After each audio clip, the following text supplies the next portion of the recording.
اعوذ باللہ من الشیطان الرجیم بسم اللہ الرحمن الرحیم یا ایہا الذین آمنوا قوا انفسکم واہلیکم نارا وقودوها الناس والحجارہ۔ محترم ناظرین، السلام علیکم ورحمۃ اللہ۔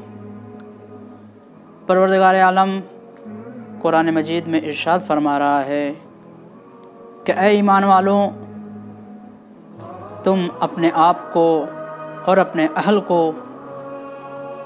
اس آگ سے بچاؤ کہ جس کا ایندھن انسان اور پتھر ہوں گے۔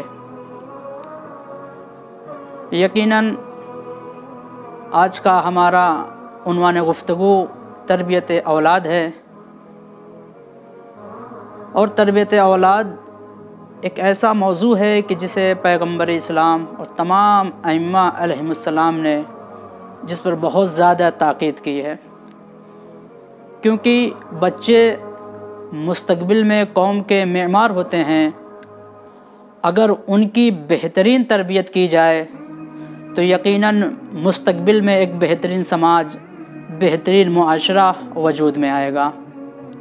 جس طریقے سے پارکوں میں ہم جاتے ہیں، کیا دیکھتے ہیں کہ باغبان درخت کی دیکھ ریکھ کرتا ہے، اس کی تربیت کرتا ہے، اور جب اس کی تربیت کر لیتا ہے تو چند ماہ بعد وہ درخت اتنا خوبصورت ہو جاتا ہے کہ لوگ پارکوں میں اس درخت کو دیکھنے کے لیے جاتے ہیں، اور دیکھ کر لوگ خوشی محسوس کرتے ہیں۔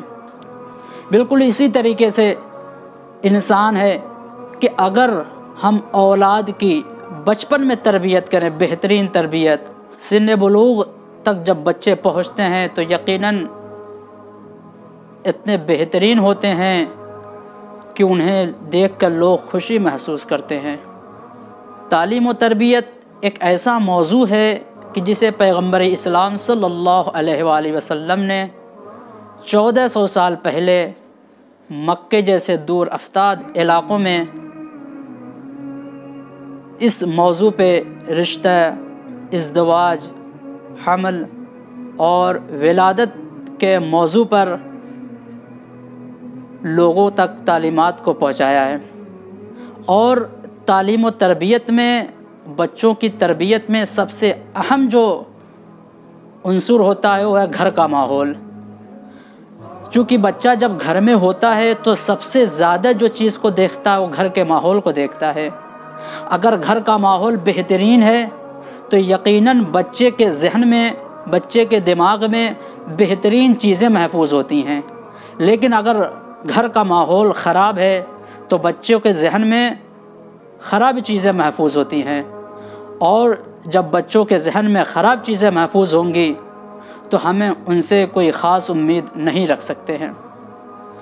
اور ناظرین، اولاد کی تربیت ضروری کیوں ہے؟ کیونکہ پیغمبر اسلام صلی اللہ علیہ وآلہ وسلم ارشاد فرماتے ہیں کہ یقیناً تم سے سوال کیا جائے گا اس بارے میں کہ ہم نے بہترین نعمت دیا تھا تمہیں، تم نے اس کو کس طریقے سے سنبھالا اور اس کی کس طریقے سے تربیت کی۔ اور مولا کائنات حضرت امیر المومنین علیہ الصلوۃ والسلام ارشاد فرماتے ہیں کہ بری اولاد ماں باپ کی عزت کو ختم کرتے ہیں اور وارثوں کو رسوا کر دیتے ہیں۔ اور عزیزان محترم ناظرین، نیک اولاد ثواب جاریہ ہوتی ہیں، اور ثواب جاریہ یعنی کہ جو مستقل ثواب ان کا ملتا رہتا ہے والدین کو۔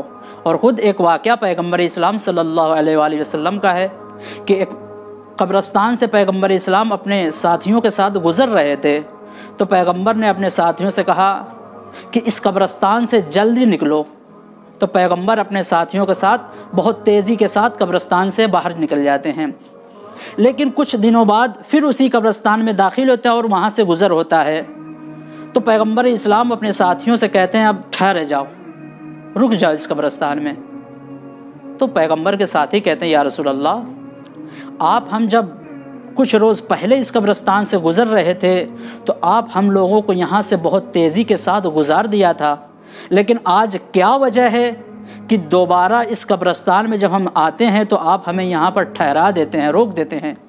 تو پیغمبر اسلام صلی اللہ علیہ وآلہ وسلم ارشاد فرماتے ہیں کہ جب ہم یہاں سے گزر رہے تھے تو فلاں مقام پر ایک قبر ہے کہ جس قبر میں عذاب پروردگار عالم نازل ہو رہا تھا، تو مجھے خوف تھا کہ کہیں وہ عذاب ہم پر بھی نازل نہ ہو جائے، تو ہم نے چاہا کہ یہاں سے جلدی سے گزر جائیں، لیکن جب ہم واپس آ رہے ہیں، یہاں سے گزر رہے ہیں، تو اب اسی قبرستان میں، اسی قبر میں رحمت الہی نازل ہو رہی ہے۔ تو پیغمبر کے ساتھی پوچھتے ہیں یا رسول اللہ یہ کیسے؟ تو پیغمبر اسلام صلی اللہ علیہ وآلہ وسلم فرماتے ہیں کہ اس صاحب قبر نے ایک اولاد کو چھوڑا تھا، اور اس اولاد نے آج بسم اللہ الرحمن الرحیم کی تعلیم کو سیکھا ہے کہ اس تعلیم کی برکت سے پروردگار عالم نے اس کے باپ کی قبر سے عذاب کو ہٹا لیا ہے۔ تو ناظرین، ایک بسم اللہ سیکھنے کی وجہ سے پروردگار عالم اتنا خوش ہوتا ہے کہ عذاب قبر کو ہٹا لیتا ہے۔ تو یقیناً جانیں کہ اگر بہترین اولاد ہوگی جو تعلیمات محمد وآل محمد پر عمل پیرا ہوگی تو وہ پروردگار عالم کے نزدیک اس کا کیا مقام اور عظمت ہوگا۔ محترم ناظرین، تربیت اولاد کے حوالے سے یہ آج کی ہماری پہلی قسط تھی، اور انشاءاللہ اس تربیت اولاد کے حوالے سے آئندہ بھی چند ایپیسوڈز آپ حضرات کی خدمت میں پیش کیے جائیں گے، چونکہ اتنا بہترین اور اتنا پرفائدہ ترین موضوع ہے کہ جسے ہر انسان کو ضرورت ہے۔ والسلام علیکم ورحمۃ اللہ وبرکاتہ۔